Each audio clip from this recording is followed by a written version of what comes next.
Bonjour à tous. Alors je vous invite, pour tous ceux qui ne l'ont pas encore fait, à mettre vos merveilleux casques pour bien nous entendre et éviter le brouhaha du CIMI. Voilà. Et donc si vous m'entendez tous bien, on va pouvoir démarrer.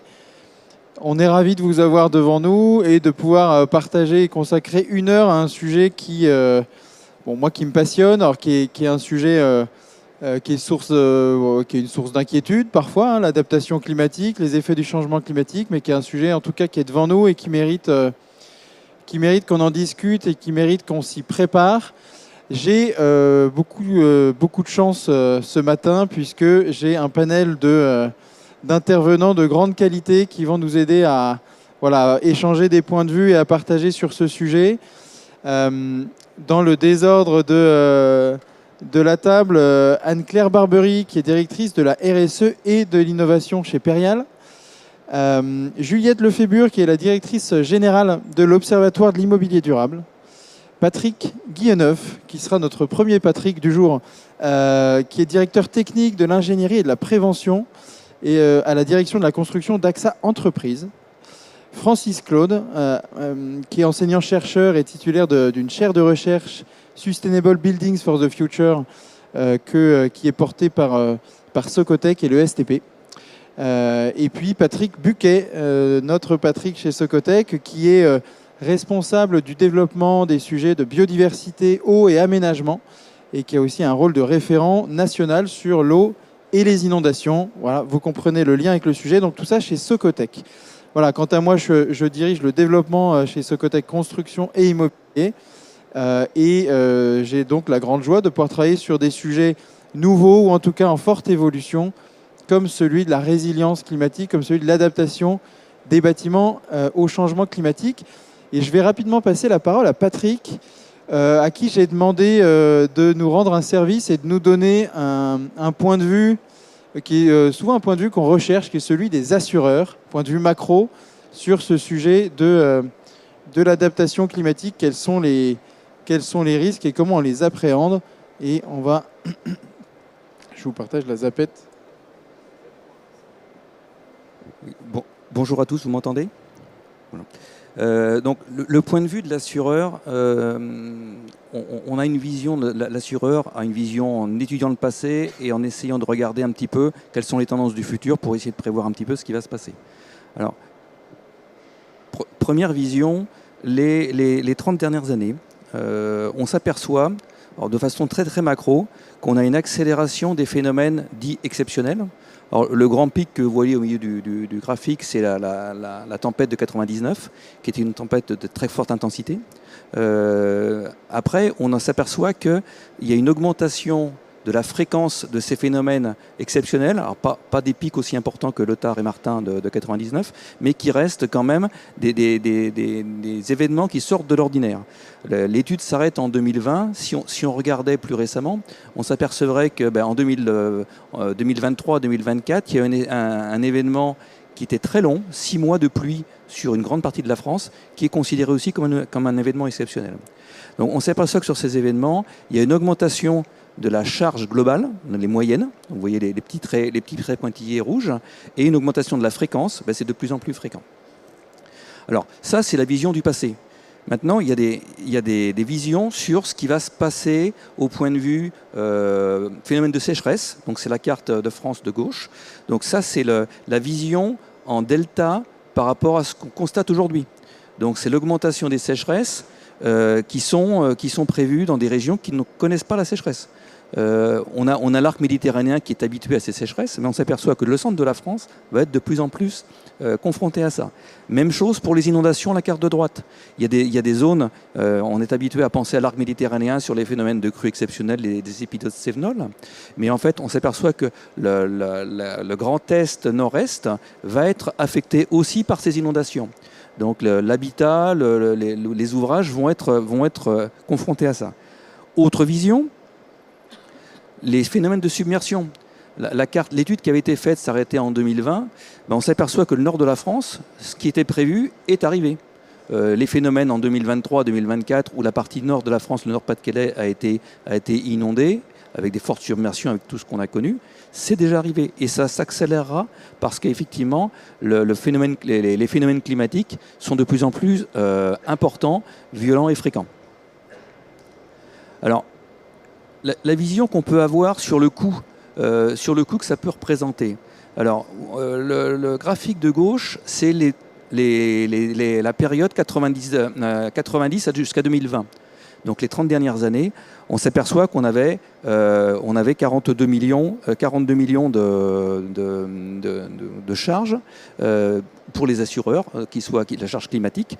Et la projection dans les 30 prochaines années va doubler, simplement va doubler. Alors, sur quoi ça porte? Donc vous avez, de façon un peu transverse, la France est un pays qui s'enrichit. Donc l'habitat, on construit beaucoup plus qu'il y a 30 ans. Donc les valeurs assurées sont plus importantes qu'il y a 30 ans. Après, il y a les phénomènes de sécheresse qu'on connaît aujourd'hui. Il y a les phénomènes d'inondation. Il y a les phénomènes de déplacement de population. Et il y a des phénomènes d'infiltration qui sont accélérés. Donc effectivement, cette vision n'est pas très très rassurante pour l'avenir. Alors ça, c'est un constat de ce qui se passe, enfin, le passé et les phénomènes climatiques qui vont arriver et qui nous attendent. Après, qu'est-ce qu'on peut constater? En fait, on a un changement de l'acte de construire au sens large. La France est un pays qui construisait de façon, je dirais, historique, avec des parpaings et du béton. C'est notre mode constructif, ce qui n'est pas le cas dans d'autres pays. Ben, en fait, on va se rendre compte que les réglementations, mais aussi, je dirais, les évolutions liées à l'empreinte carbone vont nous obliger à construire différemment. On construit de plus en plus en bois, avec les contraintes que ça peut avoir. On utilise des matériaux biosourcés, on utilise de plus en plus d'énergie renouvelable. On parle beaucoup du photovoltaïque, mais il y a aussi la géothermie et l'éolien. On a des conceptions qui vont évoluer de façon à ce qu'on consomme moins d'énergie, pour que les maisons ne soient plus des passoires thermiques ou des bouilloires thermiques en été, comme on le constate. Donc en fait, on entre dans un phénomène de mutation de l'acte de construire, dans lequel les filières ne sont pas encore complètement matures. Aujourd'hui, le fait de passer d'un mode constructif à l'autre, on va y arriver, les filières professionnelles s'y mettent, mais on a une phase de transitoire où on manque d'expérience sur certains sujets, et donc ça met un petit peu l'acte de construire en phénomène un peu instable. Donc c'est un peu tout ce qu'on va discuter aujourd'hui. Ça part des implantations où on va construire, au respect des études de sol, mais aussi les modes constructifs, les principes même constructifs de l'habitat. Voilà ce que je pouvais dire aujourd'hui sur la vision de l'assureur, sur ce qu'on ressent aujourd'hui au niveau du marché et ce qu'on attend dans les prochaines années. Merci beaucoup Patrick. Alors effectivement, voilà, on a ce point de vue assez élevé de cette augmentation d'un risque. C'est des risques qui sont connus. L'inondation, on n'a pas attendu le CIMI 2025 pour se préoccuper d'inondation. On n'a pas attendu pour se préoccuper de sécheresse. Reste qu'on est dans une nouvelle incertitude. En fait, c'est ça le cycle qu'on a devant nous. On savait un paquet de choses sur l'inondation, sur les sécheresses. Et comme le climat change, notre base de connaissances évolue. Et donc, on se retrouve dans une transition à la fois des modes constructifs, à la fois pour le bas carbone, mais à la fois aussi pour adapter nos bâtiments à un climat qui a changé. Alors, moi, j'aime bien les points de vue qui ont de la hauteur. Donc, je vais continuer à demander à Juliette, qui représente un observatoire. Donc, un observatoire, ça observe. Et de nous dire un petit peu, voilà, sous l'angle vraiment de l'immobilier, de ce que font les acteurs, qu'est-ce qu'on prend en compte bien, moins bien, comme risque en matière de changement climatique. Donc, l'Observatoire de l'immobilier durable, aujourd'hui, on représente 150 membres qui sont à tous les échelons de la chaîne de valeur immobilière. Et ça fait maintenant bientôt 5 ans qu'on travaille sur ces questions d'adaptation au changement climatique, notamment sous l'impulsion d'un certain nombre de nos membres qui sont devenus aussi nos partenaires sur ces sujets-là. C'est vrai qu'on a parlé de construction et un enjeu réel aussi, nous, qu'on voit chez nos membres, c'est l'existant qui représente en France le gros, effectivement, de notre parc et donc comprendre aussi l'exposition, la vulnérabilité et donc les risques qui sont associés à ces parcs de bâtiments. On a vu une vraie évolution et une vraie accélération de la prise de conscience au cours des derniers mois sur le sujet. C'est des sujets qui sont directement intégrés maintenant dans les équipes en charge des risques qui touchent les directions générales avec vraiment un besoin de comprendre de quels risques on parle et de quelle manière ça va affecter notamment les usagers des bâtiments. En France, et même de manière générale, les risques sont localisés. C'est ce qui rend du coup leur compréhension souvent plus complexe.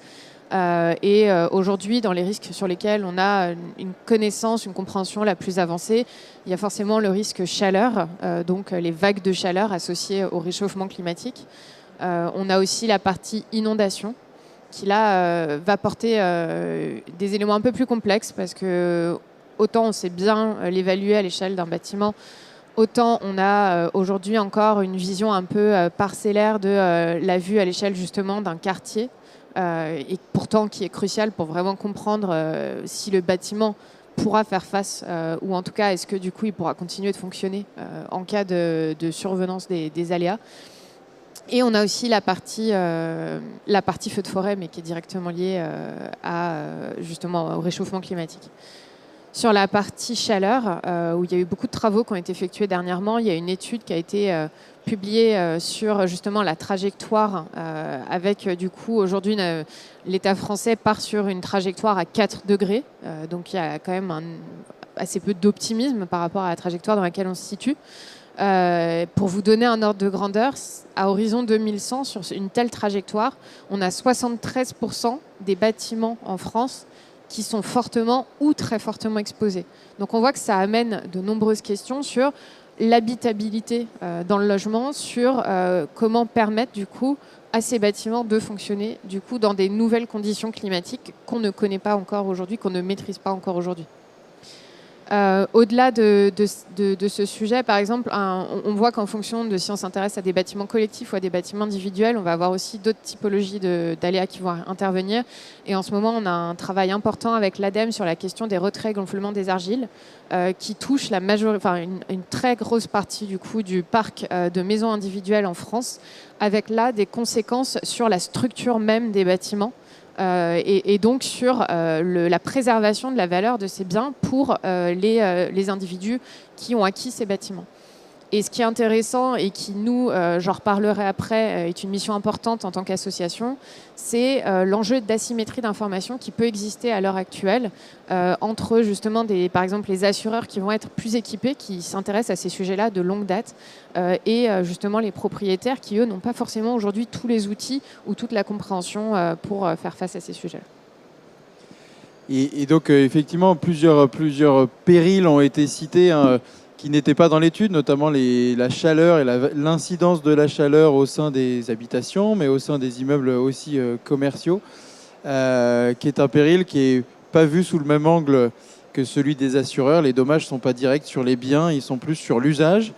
Alors, garant de l'usage, les propriétaires et les gestionnaires d'actifs, Anne-Claire, voilà, de façon encore toujours plus concrète, quand on gère 450, 500 bâtiments, chacun sur son site, à un lieu bien précis, voilà, comment on prend en compte aujourd'hui le sujet et par quoi vous êtes motivé pour le traiter?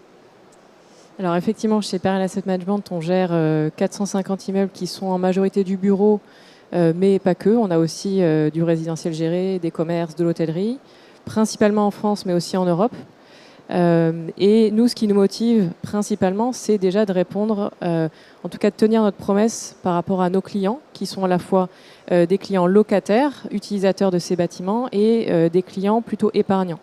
Donc on va avoir finalement deux réponses par rapport à ces engagements-là. Une réponse de garantir finalement la sécurité et le confort des utilisateurs. Prenons l'exemple de vagues de chaleur.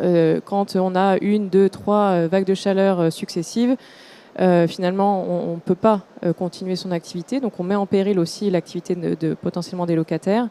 Et puis, autre effet du coup sur la partie client épargnant, ça va avoir un effet sur finalement le départ de ces locataires qui vont donc mettre en péril, on va dire, la valorisation long terme du bâtiment. Et ça, c'est juste en parlant d'usage.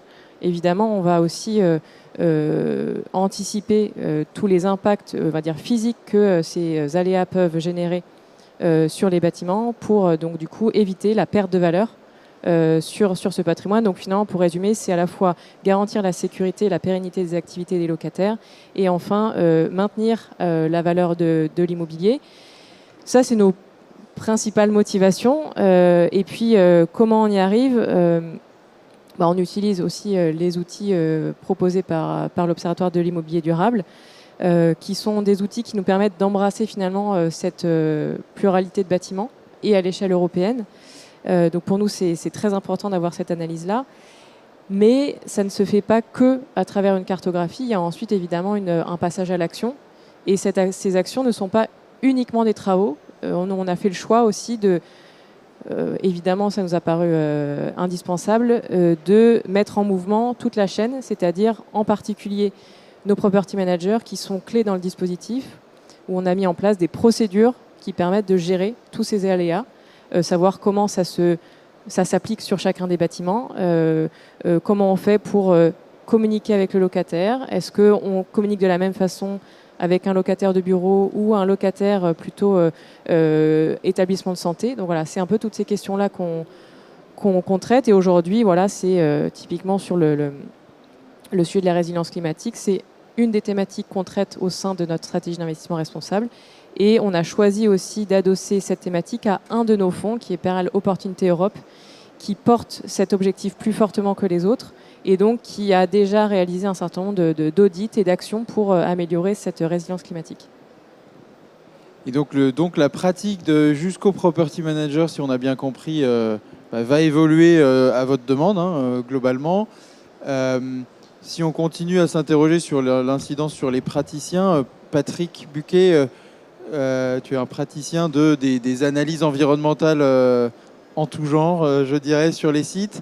Qu'est-ce que demandent les clients? Qu'est-ce qui change dans leurs demandes, dans leurs préoccupations vis-à-vis de ces effets du changement climatique? Alors, ce que déjà je peux évoquer, en fait, deux points principaux de mon point de vue, c'est que ce qu'on constate, c'est que autant il y a encore une dizaine d'années, c'était pas trop le sujet. Et aujourd'hui, nous, au niveau de Socotec, on a une très très forte demande aujourd'hui de diagnostic de vulnérabilité aux effets du changement climatique. Alors, à l'origine, c'était plutôt le secteur industriel, dans la mesure où on avait beaucoup d'établissements industriels qui sont dans les grandes vallées, voilà, ce genre de choses, et donc qui étaient confrontés au PPR notamment, et donc effectivement, donc, ils étaient, je dirais, interpellés par ces problématiques d'inondation. Et ce qu'on voit aujourd'hui, c'est qu'on a une plus grande pluralité de maîtres d'ouvrage qui viennent nous chercher sur ces sujets. Aujourd'hui, on a les promoteurs aménageurs, on a les collectivités également qui viennent beaucoup nous chercher. On a évidemment aussi les assureurs, on a aussi les établissements touristiques, les campings, évidemment, donc c'est également un sujet important. Donc on a évidemment tous les gestionnaires également d'espaces commerciaux, les grands centres commerciaux qui viennent également nous chercher sur ces sujets. La demande, elle évolue aussi parce qu'effectivement au départ c'était une demande qui s'inscrivait dans une contrainte réglementaire. On a un bâtiment, il est dans une zone de plan de prévention des risques et il y a une obligation potentielle de réaliser un diagnostic de vulnérabilité. Puis aujourd'hui, on voit que la demande, elle a nettement évolué. Elle a évolué parce qu'il y a des attentes de plus en plus fortes des assureurs. Nous, à la date d'aujourd'hui, on est souvent confrontés donc, à des demandes qui proviennent à la fois des maîtres d'ouvrage accompagnés par leurs assureurs, puisqu'effectivement dans le cadre des contrats de renouvellement de contrats d'assurance ou éventuellement pour des nouveaux contrats, les assureurs demandent de plus en plus à avoir effectivement un diagnostic de vulnérabilité pour effectivement recaler les futurs contrats pour les établissements. Ça, c'est le premier élément. Puis effectivement, ce qui se passe aussi, c'est qu'on a un certain nombre de gestionnaires de sites, de maîtres d'ouvrage qu'on n'avait pas l'habitude d'avoir sur ce genre de sujet, qui je dirais, à la lumière des événements qui surviennent malheureusement tout le temps en ce moment. La semaine dernière, c'était la Malaisie. Ce week-end, c'était l'Arabie Saoudite. Mais bon, c'est la France aussi. Et donc, effectivement, on a des demandes qui arrivent directement aujourd'hui, hors contraintes réglementaires, qui sont interpellées par ces sujets-là, parce qu'ils ont été confrontés, où ils disent « Ah, je suis pas très loin d'un versant, je suis pas très loin d'une rivière et donc je m'interroge sur ma problématique de risque d'inondation où j'ai eu à un moment donné une petite crue il y a 20 ans, mais maintenant avec le changement climatique, est-ce que ma petite crue elle ne va pas se transformer en grande crue? Et donc on est vraiment dans ce cadre-là et pour vous donner une idée, on est par mois on a 8, 10, 15 demandes de diagnostic, donc on voit qu'effectivement ça prend beaucoup d'ampleur malgré les difficultés, mais on y reviendra tout à l'heure quant à la caractérisation des aléas. Alors justement, c'est le mot qui a été prononcé, les difficultés, puisqu'on a avec nous le STP Francis, qui est un enseignant-chercheur. Donc pourquoi faire de la recherche sur ce sujet-là? C'est quoi les verrous, les difficultés, les choses à résoudre? Moi j'ai la réponse, parce qu'on travaille ensemble, mais pour éclairer notre audience. Alors, ce qu'on peut dire quand même, c'est que depuis... tous les travaux du GIEC, ce qu'on voit clairement aujourd'hui, c'est les deux grandes actions, c'est-à-dire atténuer le changement climatique, s'adapter au changement climatique. Ça, je pense qu'il y a un consensus mondial sur le sujet. Ça ne concerne pas que l'immobilier, ça concerne tous les secteurs. Donc on a les deux activités dans une démarche stratégique de gestion des risques, qui est la proactivité avec l'atténuation, dans un but d'influencer le futur pour que les événements ne se produisent pas. Donc ce qu'on cherche, c'est rester dans un réchauffement 1,5, 2 degrés. Donc là, on travaille sur la limitation des probabilités d'occurrence. Sur l'adaptation, là, on est dans une démarche, d'un point de vue stratégique, qui est plus du domaine de la préactivité. C'est-à-dire, c'est de se préparer maintenant pour faire face à la survenance d'événements futurs incertains. Avec le mot-clé là, qui est de les anticiper. Et notamment minimiser les conséquences négatives et, si possible, saisir des opportunités. Ça, sur ce cadre-là, c'est assez clair. Là où on voit un peu plus de flou, et où on a du mal à y voir clair, quand on lit tous les articles dans la littérature, c'est la distinction qu'on peut faire entre l'adaptation d'un bâtiment au changement climatique et la résilience d'un bâtiment. Si vous voulez, pour nous, un bâtiment, c'est un objet immobile qui accueille des activités ou des usages. La semaine dernière, il y avait un reportage sur la crue de Vaison-la-Romaine, de mémoire c'était en 92. Je ne suis pas sûr, s'il n'y avait pas eu d'action humaine après l'événement, je ne suis pas sûr que les bâtiments se seraient remis d'eux-mêmes en service. Vous voyez, cette capacité de résilience, c'est-à-dire anticiper les chocs, oui, peut-être, mais se remettre en état de soi-même, c'est plus délicat. Donc nous, on préfère avoir la vision adaptation d'un bâtiment au changement climatique avec l'énorme enjeu qui est, comme on a un parc qui est très diversifié, construit à différentes périodes, qui a été construit avec des normes à l'époque, donc des normes, on peut appeler ça de dependability, si vous voulez, de sûreté de fonctionnement, de fiabilité, de disponibilité, de maintenabilité, etc. Ça va être de translater en fait cette disponibilité, cette sûreté de fonctionnement en fait, compte tenu de nouveaux événements qui peuvent arriver, qui n'ont pas été pris en compte dans les réglementations. D'où l'idée de tout cet enjeu de diagnostic d'adaptation des bâtiments au changement climatique. Et ensuite, sur la résilience, nous, on est plutôt d'un point de vue résilience des activités. Parce qu'on parle de risque climatique, mais après, tout dépend du point de vue qu'on va prendre sur ce risque-là et de quel acteur on est, en fait. Et sur cet aspect, on va dire, résilience, tout va dépendre aussi de l'activité. Est-ce que c'est une activité de logement? Est-ce que c'est une activité tertiaire bureau? Est-ce que c'est une activité tertiaire commerce? Le risque de perte d'exploitation ne sera pas le même en fonction des deux. Et pour certains même, il n'y a même pas de risque, vous voyez. Donc là, il y a vraiment un flou encore à ce niveau-là, sur ces deux termes qui sont couramment utilisés d'ailleurs. Ensuite, si on rentre plus dans l'aspect scientifique, évidemment, l'énorme sujet, c'est la descente d'échelle entre les scénarios du GIEC, monde, et la parcelle. Parce que l'adaptation d'un bâtiment au changement climatique, on en a parlé quand on travaillait sur la Réunion, des fois c'est à 8 mètres près, tout dépend de là où on est. Donc c'est une problématique qui est fondamentalement locale. Donc ça, c'est un gros travail, il y a beaucoup de chercheurs qui travaillent là-dessus. Aujourd'hui, il faut faire le constat quand même aussi que autant sur l'atténuation, on a tout un contexte réglementaire, la SNBC, etc. Tout est en ordre de marche, on va dire. Sur l'adaptation, on l'a dit, il y a une hypothèse de 4 degrés. Mais ces 4 degrés, ça veut dire quoi sous forme d'inondation à Paris, d'inondation dans le sud? Ça veut dire quoi en termes de vagues de chaleur sur un point de vue local?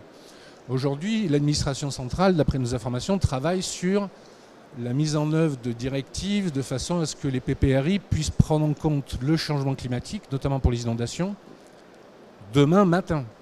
Donc aujourd'hui, on n'a pas encore cette information-là. Est-ce que c'est à nous, laboratoire de recherche, de s'inventer? Je ne sais pas, mais je ne pense pas d'ailleurs. Et ensuite, on a aussi beaucoup de chercheurs travaillent sur les inondations, les vagues de chaleur, le retrait gonflement d'argile. Il n'y a pas beaucoup de recherche sur des modèles multi-aléas. Et ce qui intéresse, je sais pas, quand on parle à une foncière ou un gestionnaire, lui au bout d'un moment, il sait qu'il a des aléas à prendre en compte et il veut une évaluation globale par rapport à ça. Ce n'est pas encore tous des chercheurs dans le domaine des aléas naturels, même si là où il faut le remarquer, ça peut être, alors c'est pas un verrou technique ni scientifique, mais plutôt d'ordre organisationnel. Traditionnellement, les risques, on va dire naturels, étaient transférés à un assureur. Il n'y avait pas d'expertise particulière sur l'inondation, les vagues de chaleur, etc. Aujourd'hui, ça, c'est un constat que je fais. C'est-à-dire que quand on voit l'expertise qui monte dans les entreprises sur ces sujets-là, c'est quand même très particulier, quoi. Donc il y a ces aspects aussi organisationnels, à mon avis, qui sont très intéressants aujourd'hui. Donc le GIEC n'a pas encore tout résolu. Oui. C'est ce que je comprends. Et, ouais, donc, surtout sur les bâtiments. Oui. Et ce qu'on comprend, c'est qu'il faut en fait un petit GIEC tous les 8 mètres carrés, puisque tout est très local. Alors, on a encore probablement un manque d'informations, des sujets organisationnels.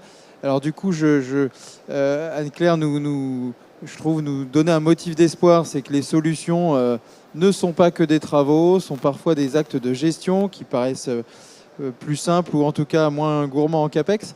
Mais comment on fait pour aboutir à ces solutions-là? Est-ce qu'on a toujours les mêmes résultats selon la personne à qui on pose la question ou selon le bâtiment? Voilà. Est-ce que on parlait d'asymétrie d'information? Voilà. Manifestement, il y a des sujets, des manques d'information.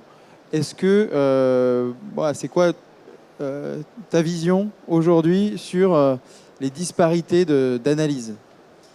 Alors c'est vrai que on a tous, je pense, maintenant dû effectivement monter en compétences du fait de l'importance de ces sujets. Donc effectivement, on a des équipes, même chez Perial, en charge de ces sujets-là de manière opérationnelle et sur une approche risque également. Donc c'est important d'avoir ces fonctions-là. Ce que je disais tout à l'heure, c'est qu'effectivement, pour embrasser 450 immeubles, on a besoin d'avoir à la fois un outil assez macro pour savoir sur quoi on commence, par quoi on commence pour travailler, quelle est la priorité. Et une fois qu'on a cette analyse-là, on est obligé évidemment de prendre en compte le contexte, de prendre en compte l'activité, de prendre en compte les équipes qui travaillent sur ces immeubles-là.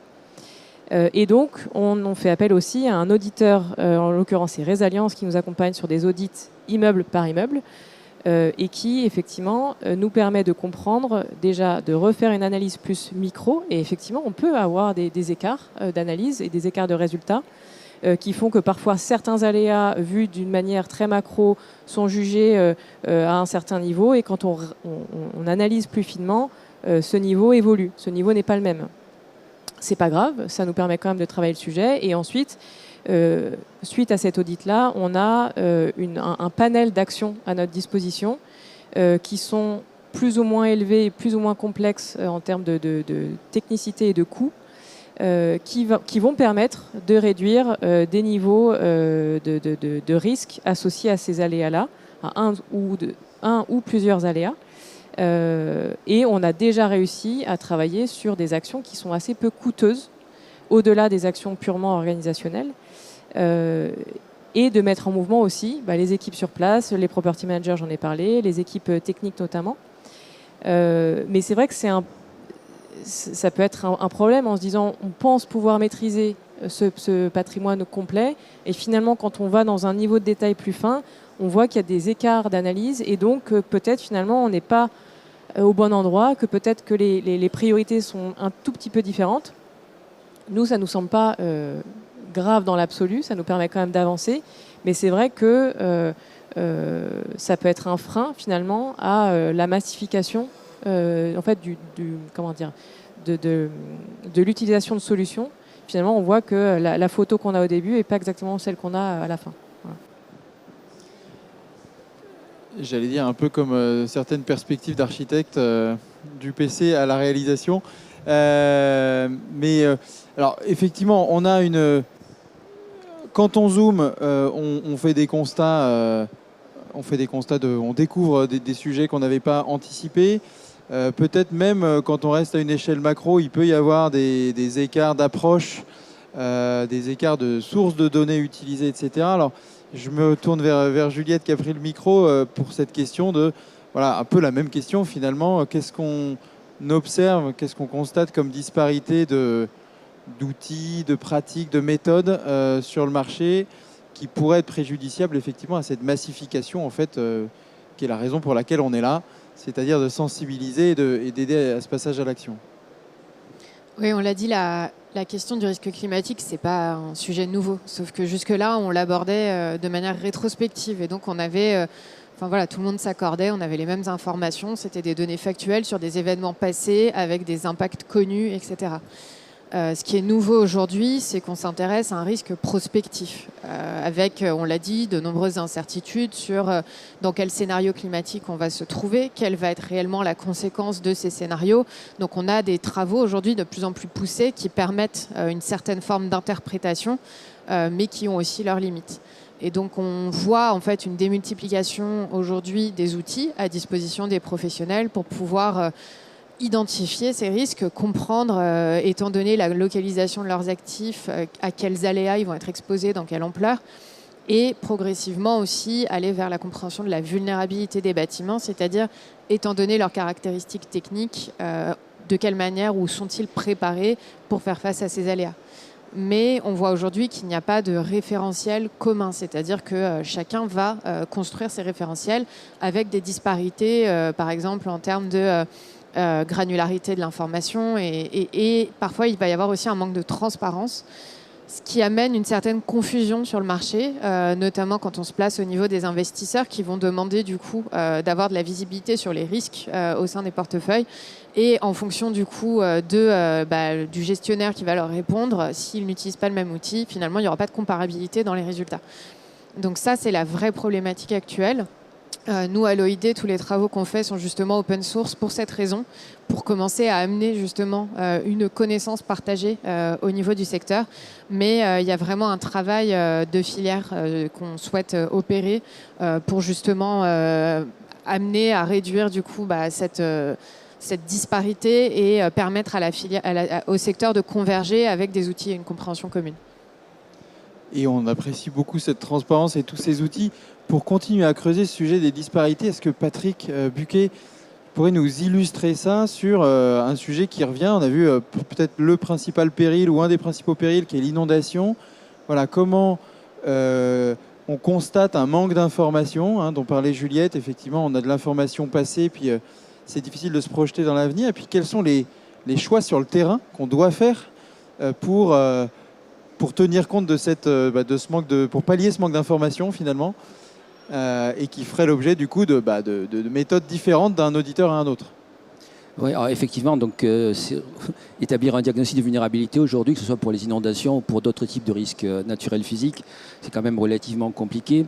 Je dirais qu'il y a 3 points qui me semblent importants à rappeler. D'une part, c'est que nos connaissances et la couverture géographique des différents risques est relativement limitée en France. Il y a beaucoup de risques pour lesquels on n'a pas d'informations, ou elles sont très partielles ou suffisamment ou insuffisantes, et pour lesquelles effectivement on n'a pas nécessairement une localisation précise. Évidemment, donc à la date d'aujourd'hui, les inondations sont peut-être effectivement le risque naturel qui est, je dirais, le plus connu et reconnu sur notre territoire, avec, je dirais, une couverture nationale relativement importante. Mais je voudrais juste rappeler un bémol, parce que souvent je suis obligé d'avertir, c'est que la cartographie des PPR, des plans de prévention de risque d'inondation, ne couvre pas la totalité des zones inondables en France. Les PPR, ils sont portés par l'État, et les PPR ne concernent que des grandes rivières, que des grands fleuves sur lesquels l'État a considéré qu'il y avait des enjeux importants. Ce qui veut dire que sur le territoire national, il y a encore beaucoup de rivières, beaucoup de fleuves pour lesquels, à la date d'aujourd'hui, les informations sont partielles, voire inexistantes. Donc ce n'est pas parce qu'on n'est pas dans une zone de plan de prévention des risques d'inondation qu'on n'est pas en zone inondable. Alors il y a d'autres documents, je pense aux atlas de zones inondables, enfin il y a un certain nombre d'autres documents, mais qui ne permettent pas effectivement d'être exploités au titre des audits ou des diagnostics de vulnérabilité, dans la mesure où généralement ce sont des cartographies qui présentent la zone inondable, mais qui ne déterminent pas les hauteurs et les vitesses dont on a besoin pour faire de la cartographie. Et évidemment donc de pouvoir apprécier, je dirais, l'exposition et ensuite la vulnérabilité des établissements. Ça, c'est le premier point. Le deuxième point, c'est effectivement la difficulté de la caractérisation des aléas. Il y a une variabilité, je dirais, spatiale et temporelle, dans la mesure où, effectivement, un risque naturel, c'est un événement imprévisible, hein, donc évidemment, qui varie dans le temps, qui varie dans l'espace, et à ce moment-là, ça devient extrêmement compliqué. J'en parle avec un chercheur à côté de moi. Quand il s'agit, effectivement, de modéliser des phénomènes naturels, c'est toujours extrêmement compliqué. Deuxièmement, même pour les inondations, les données historiques, elles sont relativement limitées. Il y a beaucoup de territoires français pour lesquels les inondations, on n'en connaît pas grand-chose. On les connaît sur la Seine, on les connaît sur quelques grandes rivières, parce que depuis le Moyen-Âge, et voire même avant, on refaisait les repères de crues, ce genre de choses. Mais il faut imaginer qu'il y a beaucoup de régions en France où pendant des siècles et des siècles, les gens se sont éloignés des zones inondables. Il n'y avait pas de village dans les zones inondables. Les gens étaient en dehors des zones inondables. Voilà, on cultivait, on faisait un certain nombre de choses en bordure de rivières, mais on ne faisait rien. Donc on ne notait aucune crue, on s'en moquait des crues qui circulaient dans les vallées, donc on était à l'abri, puisqu'on était plutôt dans les zones à l'abri des inondations. Donc on n'a pas nécessairement beaucoup de retours historiques, et encore moins pour des événements d'occurrence rares, voire exceptionnels. Alors quand on parle de crue, souvent vous entendez le terme crue centenale, ou crue millénale. Alors ça veut dire quoi? Ça veut dire une chance sur 100 chaque année pour la centenale, et une chance sur 1000 pour la crue millénale. Voilà, donc et on peut avoir effectivement 2 crues centenales dans les 20 ans qui viennent, et puis plus rien pendant 200 ans ou 300 ans, et ça reste dans tous les cas une crue centenale. Donc ça, c'est quand même un élément important. Donc on a ce manque de recul historique sur les événements, et puis les données sont effectivement souvent anciennes et incomplètes. Et puis après, il y a la complexité des phénomènes. Travailler sur les risques naturels ou les inondations, parce que c'est le terme c'est la thématique que tu as évoquée, ça nécessite il y a beaucoup d'interactions entre différents paramètres. La géologie, elle intervient. La pédologie, elle intervient. L'occupation du sol intervient. Le climat intervient. L'hydrologie intervient. La géologie intervient. Donc, ce qui veut dire qu'effectivement, ça demande beaucoup de paramètres pour lesquels on n'a pas nécessairement des valeurs très quantifiées. Et donc, il y a beaucoup aussi de coefficients où moi, je suis 1.2, et puis le bureau d'études à côté, il est à 1.3, et puis celui qui est à côté est à 1.5, qui détient la vérité. Personne. Voilà, donc c'est un peu la complexité du sujet. Puis il y a les effets, je dirais, de cascade et concomitants, un risque générant un autre risque. Donc il peut y avoir des accumulations d'événements qui vont se rajouter les uns aux autres. Ça génère également une difficulté. Et puis un autre point, c'est le côté, vous l'avez évoqué, le côté multi-échelle. Il y a des événements qui sont à l'échelle locale. Ça me fait penser à une précipitation intense, une pluie intense sur un quartier, une ville. Et puis il y a des événements, je dirais, qui sont plus à caractère régionaux. Ça va être une tempête qui va traverser la France, une zone inondable qui va couvrir tout le bassin de la Seine. Et puis vous avez des événements globaux, des grandes périodes de canicule qui vont couvrir toute l'Europe ou la France, et à l'inverse, des grandes périodes de froid qui vont évidemment couvrir également tout notre territoire.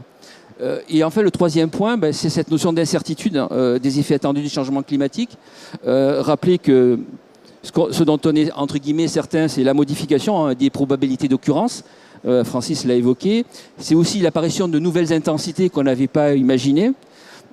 Pour donner concrètement deux, trois exemples, on parlait tout à l'heure de la région nord-ouest, donc Picardie, Normandie. Ce sont des territoires qui vont être de plus en plus souvent inondés. C'est-à-dire la fréquence, elle va augmenter. Voilà. À l'inverse, on a des régions méditerranéennes où, effectivement, compte tenu des effets du changement climatique, on aura de moins en moins d'inondations. Mais attention, si effectivement, en termes de fréquence, les choses changent, Mais les intensités, par contre, pour les événements rares exceptionnels, eux, vont augmenter. En région méditerranéenne, moins d'inondations, mais les inondations seront bien plus élevées que ce qu'on a aujourd'hui pour les occurrences moyennes, fortes, et voire très fortes. C'est un élément important. Et puis, je vous le rappeler, donc, ça va être l'obsolescence, je dirais, progressive des données, puisque au fur et à mesure que le temps va passer, les données qu'on utilise aujourd'hui pour modéliser, elles ne seront plus à jour. Donc, par contre, dans 1000 ans, je pourrais vous dire, oui, je sais ce que c'est qu'une crue centenale avec effet du changement climatique, mais aujourd'hui, c'est extrêmement compliqué.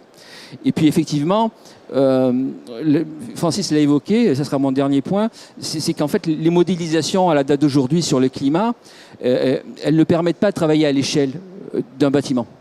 C'est-à-dire que ce sont des données un peu générales sur le climat, qui travaillent avec des mailles relativement intéressantes. Généralement, les mailles de Météo France qu'on est amené à exploiter via les modèles arpèges, Drias, etc., c'est des mailles de 8 km. Vous imaginez que sur 8 km, vous pouvez avoir une montagne au milieu.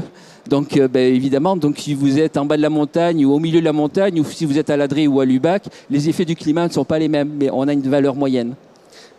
Donc c'est difficile, donc ça veut dire qu'il faut systématiquement réinterpréter les données et malheureusement ces données elles ne sont pas à l'échelle du bâtiment, donc ça veut dire qu'on est obligé de retravailler derrière systématiquement toutes ces données-là pour être au clair.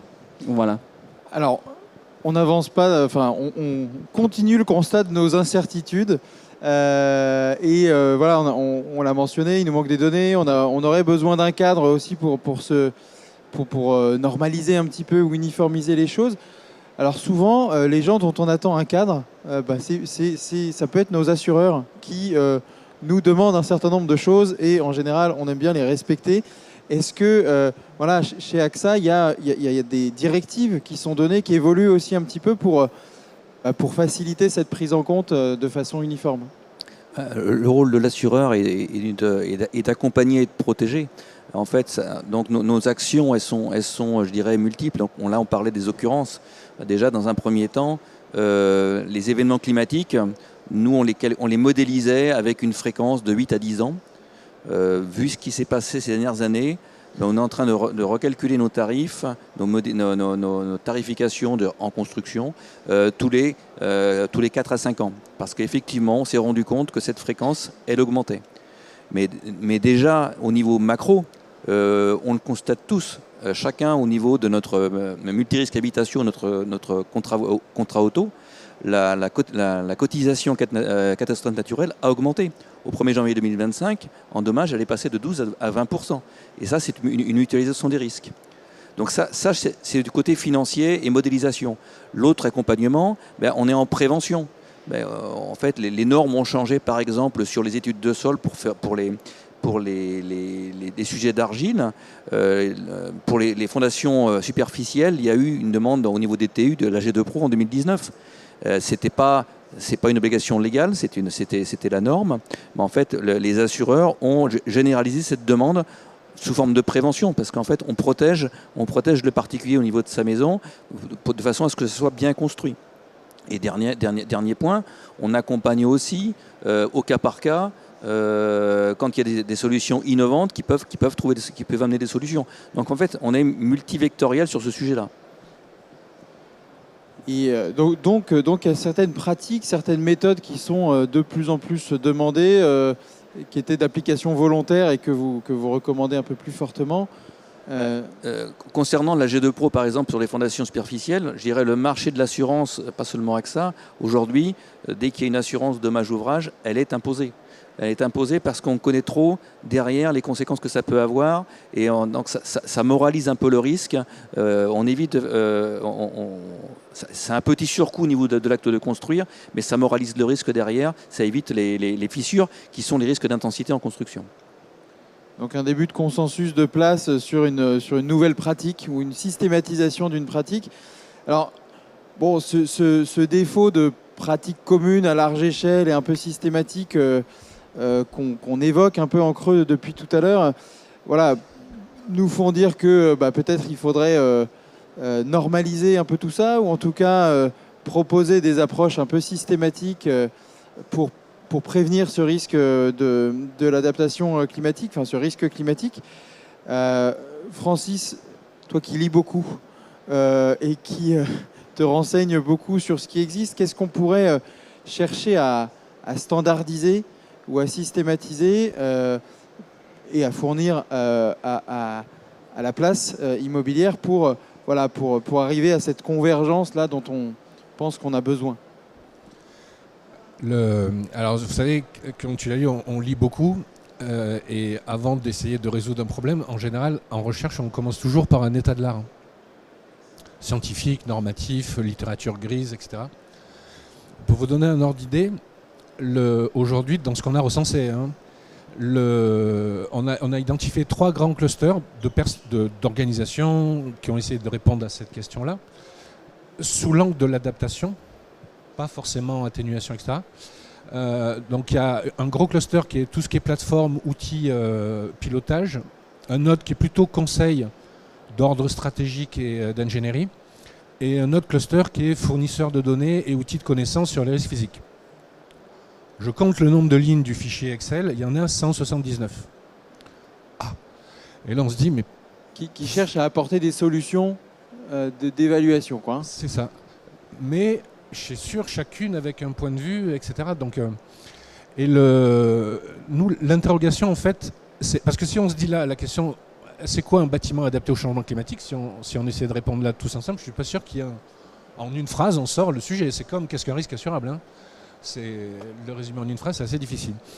Donc nous, le regard qu'on a voulu avoir, c'est de se dire, est-ce que déjà, il y a un consensus sur les acteurs qui accordent de la valeur à un bâtiment, à un actif. Donc, les premiers acteurs concernés, c'est des sociétés type foncière ou sociétés de gestion, par exemple, mais aussi les assureurs, à 2 titres, qui souscrivent des risques par rapport à des bâtiments qu'il faut assurer, mais aussi à l'actif de leur bilan, qui vont investir potentiellement dans un certain nombre d'actifs, ou de fonds, etc., dans lequel il y aura ce type d'actifs. Donc il y a à la fois le passif et l'actif qui est en jeu. Il y a aussi les banquiers qui, eux, accordent des prêts, que ce soit pour des rénovations ou de la construction neuve. Potentiellement aussi les marchés, quand il y a des émissions de dette pour des sociétés cotées. Mais il y a aussi les auditeurs. Alors on trouve les Big Four, etc., mais aussi les sociétés d'audit qui, elles, vont, en fonction des informations qu'elles ont, pouvoir estimer la valeur du bien, sachant qu'aujourd'hui on a fait une étude sur parce qu'au moins c'est publié, donc on a des datas, sur tous les documents d'enregistrement universel des sociétés cotées, des foncières cotées. Aujourd'hui, on est encore dans une méthode où j'actualise les cash flows futurs, et mon taux d'actualisation, c'est le coût moyen pondéré du capital, c'est-à-dire c'est ce que veut l'actionnaire au niveau de la rémunération des capitaux propres, et ce que me coûte la dette au niveau de la dette, du taux d'intérêt. Donc c'est très versus mes moyens que j'ai de financer mes immobilisations et mon BFR, quoi. Dedans ne rentrent pas du tout les problématiques d'adaptation au changement climatique et même les autres objectifs environnementaux, quoi. Donc c'est ça, nous on s'est dit voilà, de travailler sur ce côté-là et de répondre à ce fameux concept qui a été sorti tout à l'heure, qui est la réduction de l'asymétrie d'information. C'est pas un truc d'intellectuel ce sujet-là, c'est un économiste américain qui avait fait un article célèbre qui s'appelle Markets for Lemons aux États-Unis. Et il a montré, si vous voulez, que quand il y a une asymétrie d'information entre un acheteur et un vendeur, la conséquence ultime, ça peut être l'effondrement d'un marché. Donc la valeur des actifs. En auto, par exemple, un élément qui permet de réduire l'asymétrie d'information, c'est les audits qu'on fait tous les 2 ans, tous les 3 ans, dans des sociétés spécialisées qui vont nous donner un diagnostic. Bon. Et aujourd'hui, on n'a pas forcément ce processus, cette méthodologie, pour un peu standardiser ce que pourrait être l'adaptation d'un bâtiment au changement climatique. On peut ajouter aussi que ce travail-là, qui en parlait, nous, si vous voulez, on peut travailler sur des études, mais ça peut valoir 1 million d'euros ou 2 millions d'euros. On a fait une étude là, pour les retraits de côte en Camargue. On peut simuler des vagues, on a les outils pour le faire, on a tous les outils pour simuler toutes les isolations possibles dans toutes les maisons. Mais si ce type d'audit coûte une fortune, c'est pas... donc il faut qu'il y ait un coût qui soit aussi abordable. Et enfin, on peut dire aussi que pour l'instant, pour l'adaptation des bâtiments au changement climatique, on n'a pas une avalanche de réglementation. Pas encore. Des fois, des processus normatifs ou de normalisation volontaire évitent des réglementations. Des fois, c'est plus intéressant d'avoir une normalisation volontaire qu'encore une fois des réglementations, quoi. Parce qu'il y en a quand même pas mal. Je ne sais pas si vous vous rendez compte, entre le pacte vert, toutes les réglementations techniques, etc. Ça demande beaucoup de ressources quand même aux entreprises d'être compliant par rapport à tout ça. Donc en l'absence de réglementation, comment on réduit cette asymétrie d'information en restant simple sur les moyens et en gérant une pénurie d'informations? Alors, l'OID et Juliette que tu représentes publie beaucoup, rend transparent ces différentes méthodes. Voilà, et pourtant, vous ressentez ce besoin-là de continuer à publier et mettre d'accord les acteurs de la place sur comment on définit l'adaptation, comment on en fait des évaluations qui tiennent la route et comment on produit de l'information utile qui permet de décider, en fait, finalement. Voilà, sur quoi il faut avancer en priorité, qu'est-ce qu'il faut standardiser? Tu as détourné la question. J'ai un peu détourné la question, je lis plus mes notes. Je ne sais pas si j'aurai cette réponse-là précise aujourd'hui, mais ce qui est sûr, c'est en tout cas, comme on l'a dit, avoir des communs, avoir des définitions, des référentiels, en tout cas qui mettent tout le monde d'accord, plutôt que d'avoir chacun de son côté sa manière d'approcher le sujet. Peut-être pour en revenir à l'OID et pourquoi on travaille comme ça et pourquoi on espère justement que ça va à un moment donné permettre de faire converger justement ces éléments-là, c'est... on l'a dit, on a 3 objectifs. On a réduire l'asymétrie d'information, contribuer à préserver la valeur des actifs, du coup, en étant informé et en pouvant anticiper du coup et agir à l'échelle des actifs, et protéger aussi les usagers, pouvoir du coup mettre en place au sein des actifs des actions qui vont permettre, en cas de survenance d'un risque, de protéger l'usager, parce qu'avant tout, dans l'immobilier, on a des humains et c'est eux qui sont les premières, en tout cas qui sont aussi très sensibles et vulnérables face à ces aléas. Du coup, notre manière de travailler, c'est justement grâce à nos membres qui, pour un certain nombre, sont des acteurs qui sont assez avancés, qui ont des moyens conséquents, plutôt que de travailler chacun de leur côté à faire leur propre stratégie, leur propre méthodologie, de pouvoir mettre en commun du coup des moyens pour aller justement faire émerger des référentiels de place qui vont ensuite pouvoir être utilisés par des structures qui, elles, n'ont pas ces moyens-là. Donc c'est en tout cas vraiment dans cette logique-là qu'on travaille et c'est pour ça que du coup tous les travaux qu'on fait sont accessibles de manière publique. On a aussi lancé récemment une initiative collective qui est une charte de l'adaptation pour justement le secteur de l'immobilier. Donc pour l'instant, on a une 20aine de signataires.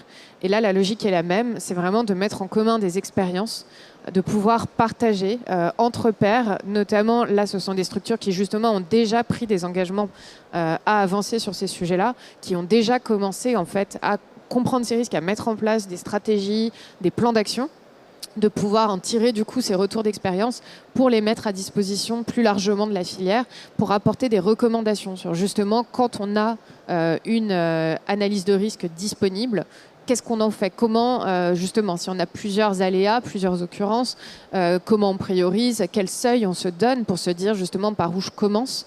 Quels sont les actifs dont il faut que je me préoccupe en priorité?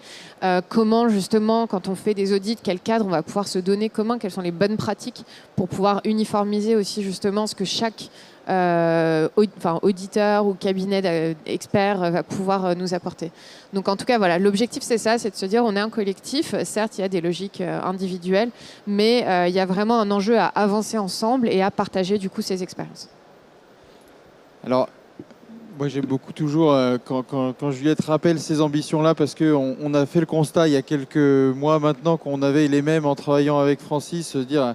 Allez, il nous manque des pratiques communes, il manque en fait un référentiel de l'adaptation. Définissons-le ensemble. Et donc, c'est ce qu'on va chercher à faire. Alors, on va le faire pour la place. Quand on dit la place, on pense souvent à des acteurs comme Perial, des acteurs qui assurent la gestion pour de vrai, qui portent des bilans immobiliers, etc. Qu'est-ce que on pourrait en attendre? Qu'est-ce que la place immobilière va en attendre de ce référentiel? Comment vous verriez contribuer pour pouvoir mettre en place ce standard commun? Alors effectivement, PRL Asset Management est aussi signataire de la démarche qui a été portée par l'OID et c'est complètement cohérent avec voilà, nos convictions et l'envie de partager à notre niveau ce qu'on a pu tester, ce qu'on a pu éprouver. Donc effectivement, avoir un référentiel commun, c'est déjà de pouvoir tous parler le même langage. Et quand on a préparé la table ronde, on s'est rendu compte aussi qu'on n'avait pas toujours les mêmes mots pour définir les mêmes sujets. Donc c'est important aussi de travailler ça. Et puis surtout de l'élargir à un public peut-être qui va toucher toute la chaîne de valeur. Donc je pense aux équipes d'investissement qui se posent la question d'acheter un immeuble et quand on peut évaluer déjà avant l'acquisition l'exposition de ces bâtiments à ces risques, voir si on a les informations, une certaine vulnérabilité. Il faut vraiment que ce soit compris comme tel, comme je dois gérer en plus ce risque-là qui doit faire partie de mon avis en termes d'acheter ou pas l'immeuble. Et ça, c'est, je pense, une prise de conscience qui s'est accélérée mais qui n'est peut-être pas encore complètement mature chez tout le monde. Et puis surtout, Francis, tu en as parlé tout à l'heure, c'est le sujet de la valorisation. Aujourd'hui, ce n'est pas standardisé, c'est-à-dire que cette notion de prévention des risques ne se traduit pas encore de manière formelle dans la valeur des immeubles et dans l'exercice d'expertise. Ça commence à arriver. Il y a des outils qui existent, en tout cas qui émergent à l'échelle de la place également, qui permettent de standardiser tout ça. Mais je pense que cet acteur-là, expert, il est au cœur du sujet. Je pense qu'il faut vraiment l'embarquer. Il faut l'embarquer à la fois sur le fond, mais aussi pas trop.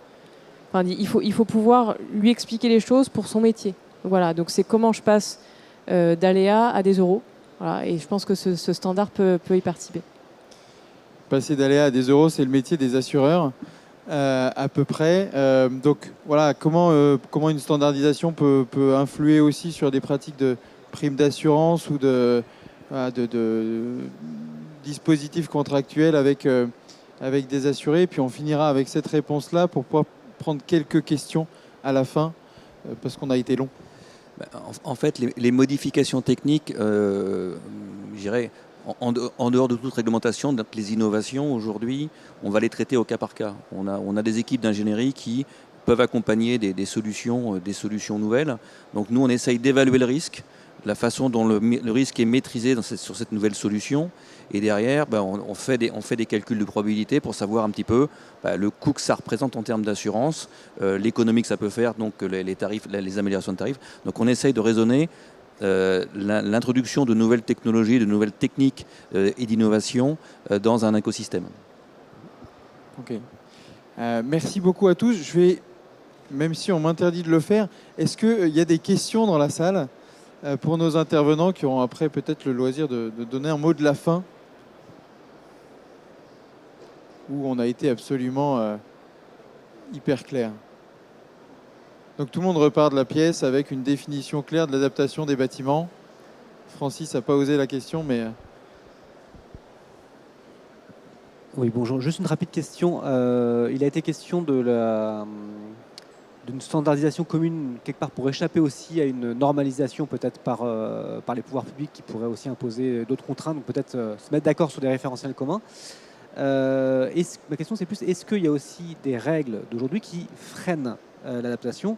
Je pense en particulier, là je parle à l'assureur, de la reconstruction à l'identique des bâtiments une fois qu'ils ont été touchés par une catastrophe, alors qu'on pourrait les reconstruire mieux pour les adapter aux risques qui arrivent, sachant qu'une proposition de loi est en cours en ce moment. C'est un sujet qui n'est pas si gênant que ça, la reconstruction à l'identique, parce qu'aujourd'hui, on développe ce qu'on appelle les garanties vertes, où on aide, je dirais, le particulier ou le maître d'ouvrage à refinancer en améliorant son habitat. Donc on a ce genre de garantie, j'en ai pas parlé avant, mais en fait, on essaye d'accompagner dans la solution de réparation en cofinançant, je dirais, l'amélioration pour l'adaptation du bâtiment. Je vais compléter. Il me semble avoir vu passer qu'il y a justement un projet de loi en cours qui vient d'être passé en commission et qui justement reverrait ce principe de reconstruction à l'identique. Donc c'est en train de bouger et notamment ce projet de loi tient compte de ce qu'on se disait tout à l'heure, la trajectoire nationale à 4 degrés pour intégrer ces éléments-là. Et vous disiez, ça peut être problématique. Oui, je sais que nous, on a un certain nombre de nos membres qui nous remontent des problématiques par rapport aux architectes des bâtiments de France. Alors, je ne veux pas taper sur les architectes, mais où, justement, dans des projets qu'ils ont aujourd'hui en rénovation, réhabilitation, il y a beaucoup de propositions qui seraient vraiment très utiles, assez efficaces, et même d'un point de vue économique, qui ne passent pas d'un point de vue architectural. Et donc, on voit qu'il va y avoir aussi un enjeu d'évoluer sur ces aspects-là. Donc, c'est ça, ça amène différentes contraintes. Et oui, le point de vue architectural en est un et nécessitera d'évoluer. Pas d'autres questions. Je vous remercie beaucoup. On arrive à l'heure. Alors, est-ce que nos invités ont un mot, un message clé à donner avant que nos invités repartent? Moi, je vais en passer un. En rapide, hein, Bref. parce qu'ils ont faim. Non, l'idée, c'est, on s'aperçoit aujourd'hui sur le marché, ce risque-là d'adaptation des bâtiments au changement climatique est considéré vraiment comme downside risk, quoi. C'est-à-dire, on peut se prendre que des risques de pommes, des risques de perte. Compte tenu du parc qu'on a aujourd'hui en France, et d'après les simulations, 92-95% du parc existant existera encore en 2050, l'enjeu, il est massif sur la rénovation. Et donc, on peut aussi considérer que avoir des actions de rénovation sur un bâtiment pour s'adapter au changement climatique peut être aussi un moyen pour traiter d'autres objectifs environnementaux, l'atténuation si on ne l'a pas fait, mais potentiellement l'économie circulaire, mais surtout aussi la biodiversité. Et sachant qu'aujourd'hui, si vous voulez, on a des techniques où on peut calculer si un bâtiment il est en adéquation avec les limites planétaires ou pas et comment on peut faire pour le mettre en ligne par rapport à ça. Donc il peut y avoir un côté assez systémique dans la démarche. Et le dernier point quand même, c'est que ce risque-là, il ne concerne pas que un gestionnaire de patrimoine. Comme dirait l'école que connaît très bien Frédéric, l'école des mines, si vous voulez, on est face à un péril commun. Donc une crue centenale, de toute façon, à Gennevilliers, on a un cas d'étude où on a 4 mètres d'eau dans les rues. On ne va pas faire des murs de 4 mètres de haut, tous les propriétaires à Gennevilliers. Donc aujourd'hui, autant dans l'industrie, on a des zones de gouvernance pour travailler avec les préfets quand on est industriel. Aujourd'hui, ça n'existe pas pour ce type de catastrophe. Donc il y a quand même aussi des choses encore à inventer quand même. On n'est pas au bout du sujet, hein, à mon avis. Le mot était co-bénéfice. Voilà. Est-ce qu'on libère ou on... Voilà. C'est risque, mais aussi opportunité, co-bénéfice. Merci à tous pour votre attention. Bon appétit.